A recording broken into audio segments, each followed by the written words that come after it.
Some and now none of you. Chapter 7. How I was losing my mind when I saw you here. Arthur's pretty sure whatever was in his brain had now turned to wool. There wasn't a single discernible thought flowing around his head. Merlin was here. There's no way Merlin was here. How is he looking right at Merlin? He was looking at Merlin. And Merlin looked well. There were no words to describe how absolutely breathtaking he looked sitting there. All wide-eyed and big ears and dark robes that drooped over his little body like he belonged at the head of the table, not in the crowd. It was maddening. He watched as Merlin's eyes grew cold and instantly missed the emotions that previously danced across them. Gone too soon for him to discern anything other than fear. It was enough to make Arthur want to impale himself on Excalibur. Merlin continued holding his gaze, his chin lifted in slight challenge. In any other circumstances, it would have made Arthur smile.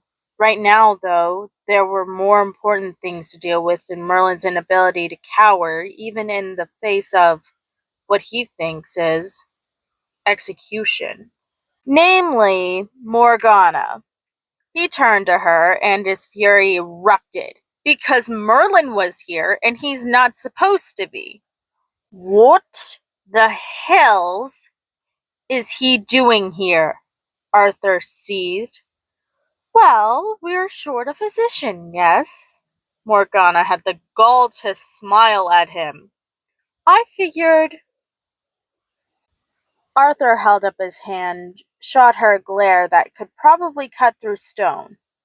You brought him back to play healer for us, for me, after I drove him out, he hissed. He wouldn't be back if he didn't want to be. Morgana tried. She placed a hand on his arm, trying to placate him. He shoved her hand off, ignoring the hurt that crossed her face before she covered it. Arthur couldn't bring himself to care in that moment. What he wants always gets the idiot killed, so frankly, dear sister, I don't care. He won't. And come on, give him a little more credit than that, she huffed. He's the most powerful warlock to walk the earth. He really can handle himself. Arthur cut a glance across the table to see a few too many councilmen watching their exchange with hungry eyes. He lowered his tone further and made sure to erase every hint of emotion on his face before he spoke next.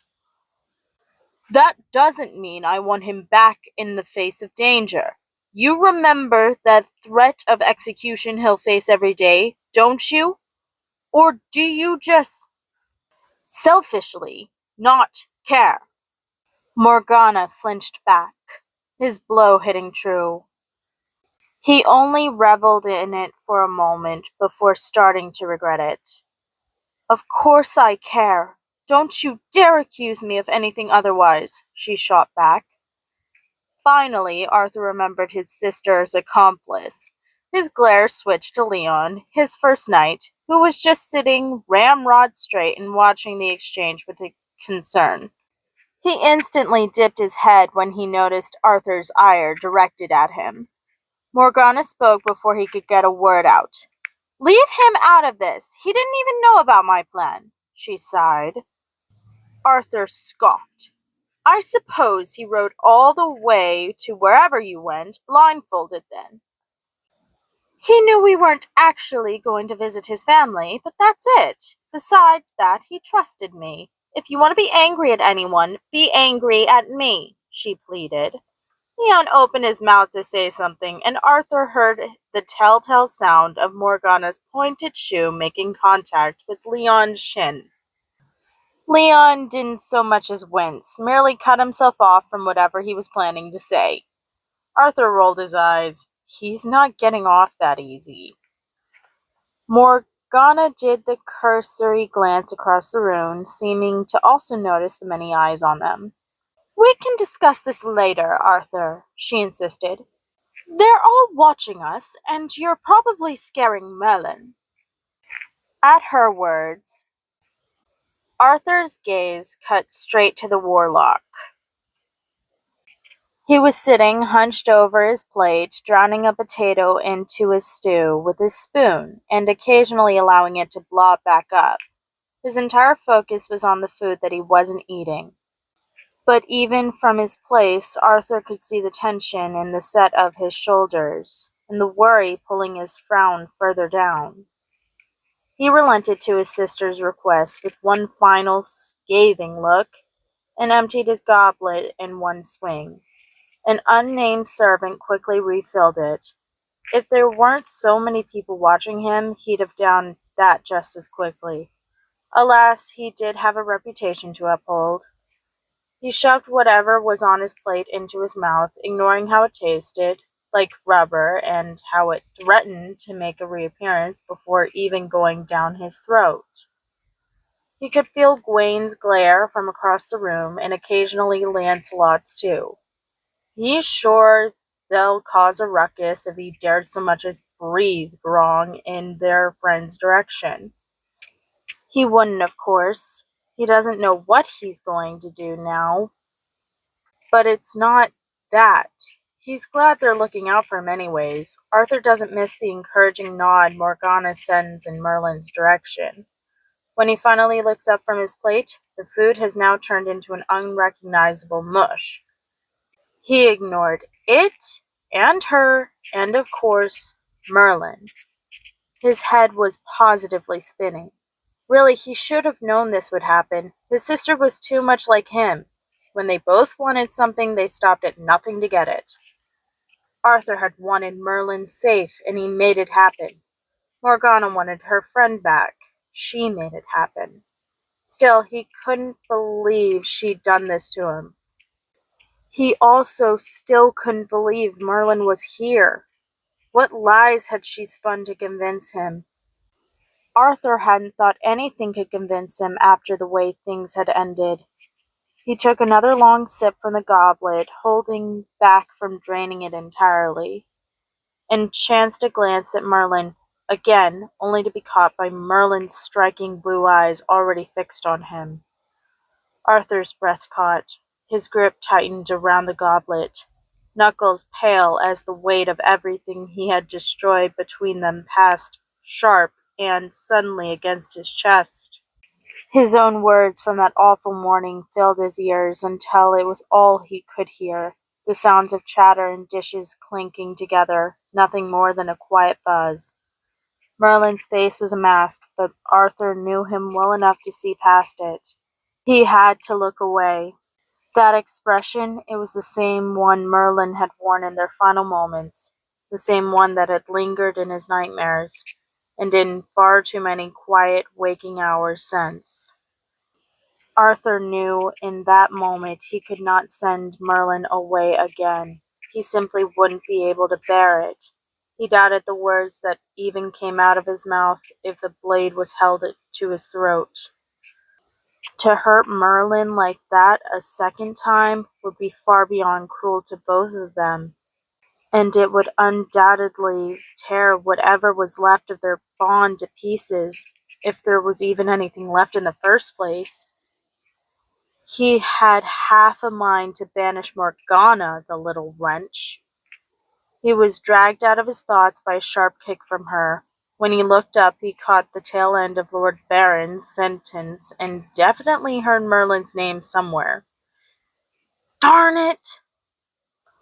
All thoughts of banishing his insolent sister vanished from his mind when she saved him from answering by doing so herself. Yes, you're quite right. Merlin is here to fill Gaius' position as court physician. She shared a look with Arthur. We didn't think there was anyone better to do it than the man Gaius himself trained. Arthur nodded along sincerely and hoped Baron would shut up now. He didn't. Of course. When was life ever that merciful on him? I wasn't aware the boy was an apprentice. I was under the impression that he was just your manservant a few years back. He directed it at Arthur. Out of the corner of his eye, Arthur saw Gawain elbowed Merlin, who then finally realized he was the topic of discussion. It spurred him on to reply, "Merlin did both jobs," and it was plain to anyone who paid attention to the happenings of the castle. The hidden insult was barely even hidden, and yet it did nothing to shut the old man up, who continued on as if he hadn't just been chastised by the king himself. He stroked his patchy beard. "And what of his prolonged absence? Surely you can't appoint him when we're not even aware of what he was doing away for so long," he insisted. What did this fool have against Merlin of all people? Arthur was about to retort when Merlin spoke up instead. "I was a practicing physician during my absence from Camelot." He wondered if he was imagining the bite to his tone. Probably not. Still, hearing Merlin's voice after so long felt strangely grounding, like coming up for air in the middle of a storm. He nodded in Merlin's direction to affirm his statement and added, "And you do well to remember that I am the king, Lord Baron. If I so wanted to hire Merlin, even without his past experience, I would be well within my rights to do so." He could feel Merlin's eyes burning into the side of his head. Morgana's too. Finally, properly chastised, Baron dipped his head and conceded, "Of course, sire." Arthur returned to shoving food around his place, occasionally engaging in idle chatter with his knights, who were looking at him with wariness, or one of the councilmen, who never ran out of things to complain about. His attention was always diverted, though. He watched Merlin's every move out of the corner of his eye, and too often he drifted his entire focus to him, studying every moment, every expression. He wasn't surprised that there was still something magnetic about him. He watched Merlin interact with the knights nearest to him, all of whom were practically vying for his attention, and he felt a twinge of jealousy tug at his heart. He wished more than anything he could fall back into the same easy camaraderie as them, but he had done this to himself, and now he must bear the consequences as much as it pained him. He'd catch Merlin's subtle glances every now and then, and if their eyes ever consistently locked, he always looked away first. The night passed on in a blur. Surrounding nobles started retiring when little past midnight, and the councilmen followed soon after, thankfully having tired themselves of bugging him. After that, only the Round Table knights, Morgana, and a few nobles remained, and Merlin. The knights paid no attention to the emptying hall, happy to keep drinking and enjoying the night. He could see Merlin start to get uncomfortable, no doubt thinking more of his own attention would now fall on him, with no one else to turn to. And, well, he wasn't wrong. He was about to make his exit to save both of them from this torture when Lady Enwyn pulled him into another drab conversation about how marvelous the feast was and how simply splendid the roasted pheasant had been, though, of course, not nearly as succulent as the one served at her cousin's wedding in Carleon. He engaged her for as long as he could be bothered to, and was only moments away from interrupting her, claiming he was quite tired and actually would be retiring to his chambers now, thank you very much, when he saw Gawain and Merlin stand. Neither of them looked at him as they left. Arthur's eyes followed them all the way to the door. He swallowed hard. The all too familiar sight of Merlin's retreating back sharpening the ache in his chest. He wanted a few minutes for them to be far ahead before he cut Lady Enwyn's incessant chatter off and bid everyone good night. He probably should have been more respectful, and he probably should have recited his closing speech, But really, Arthur was at the end of his tether here, and he couldn't remember a single word from the stupid speeches he'd spend an hour writing and practicing anyways. He cut a swift glare at Morgana and Leon to let them know exactly what he thought of their little stunt, and left immediately after, almost as hastily as Merlin. He was only a few steps of the suffocating hall when he heard the door open and shut again, followed by hasty footsteps following him. He sighed. He was doomed to never catch a break. When he turned, he was surprised to see Lancelot. He'd expected it to be his meddling sister or his traitorous first knight. "Arthur," Lancelot began quietly, but with conviction. Don't. Don't drive him away again.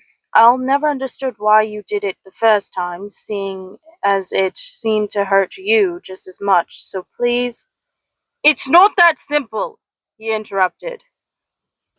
Lance ran a hand through his hair, frustration clouding his eyes and lacing his tone as he argued.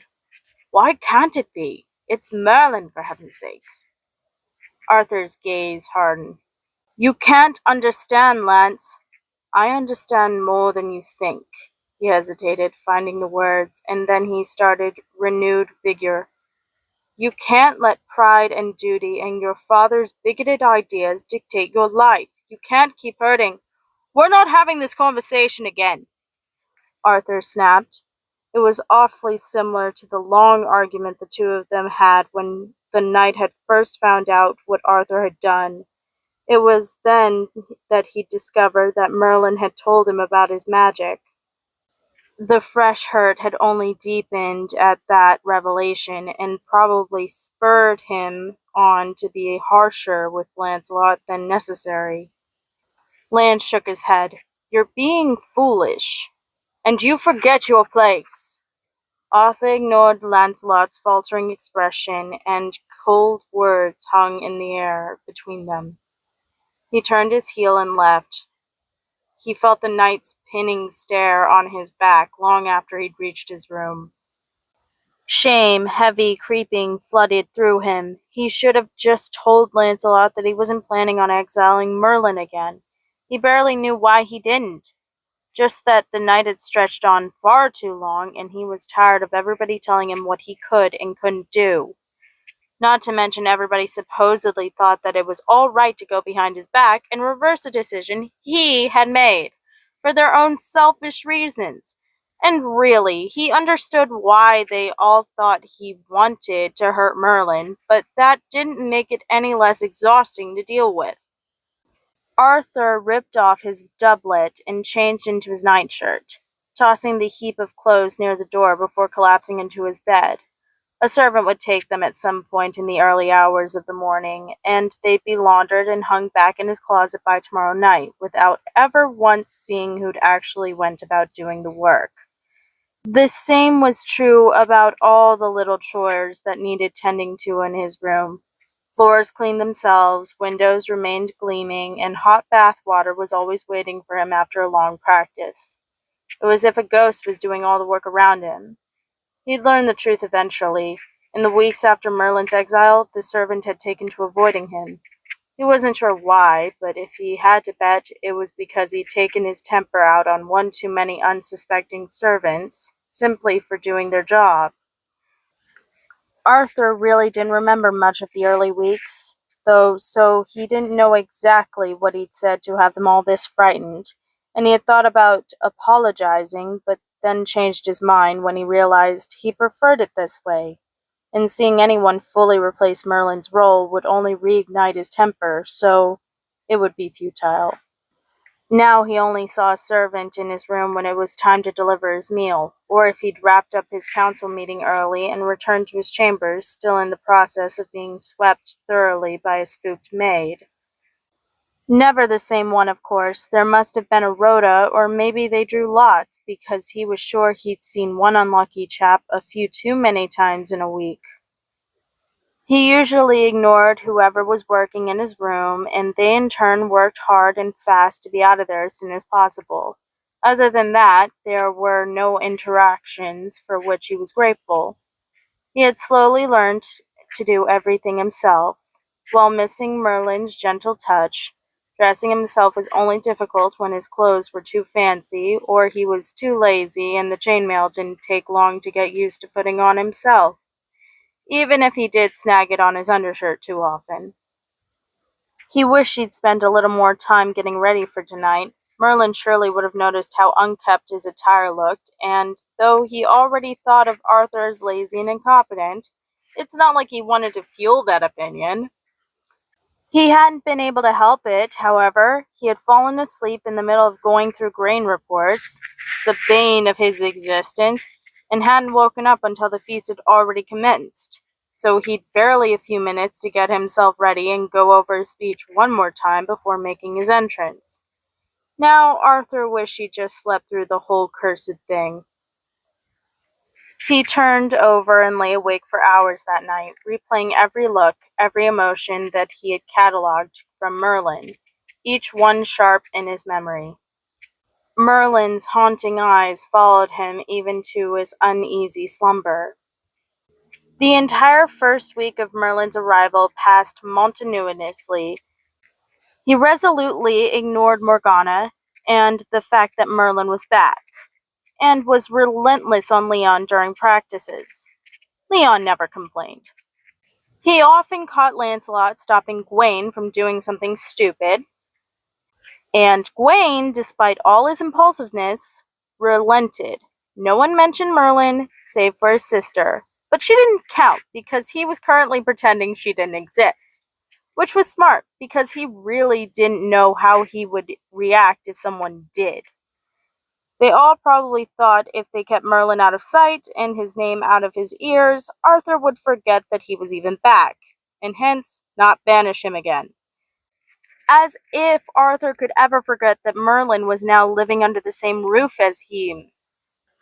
The warlock's quiet presence weighed heavy on him. Arthur saw neither hide nor hair of Merlin, but remained on edge constantly, thinking he'd run into the other man in the corridors, and he'd be forced to acknowledge him. He wouldn't know what to say. It was another week later, when he was brooding at his window, when he caught sight of Merlin riding Onyx out of the castle gates, a large satchel packed by his side. Arthur didn't think before he ran. I give up. I just give up. Alright? I am so sorry that this quality isn't like the rest of the videos, and I apologize for the fact that this has literally been on the back burner for over a month at this point. I don't know why. I just could not get through chapter 7. I just couldn't. I have no idea how hard it is to just sit down and just read this. I could not, like, there was like some sort of mental thing going on, and I ended up just like splitting it up into 2 parts because I needed to get it done, and I don't know why. It was just a chore to read through. The next chapter will be out a lot sooner. Thank you so much for staying tuned. Like, comment, and subscribe. Leave kudos on original site. Drink water and sleep tight.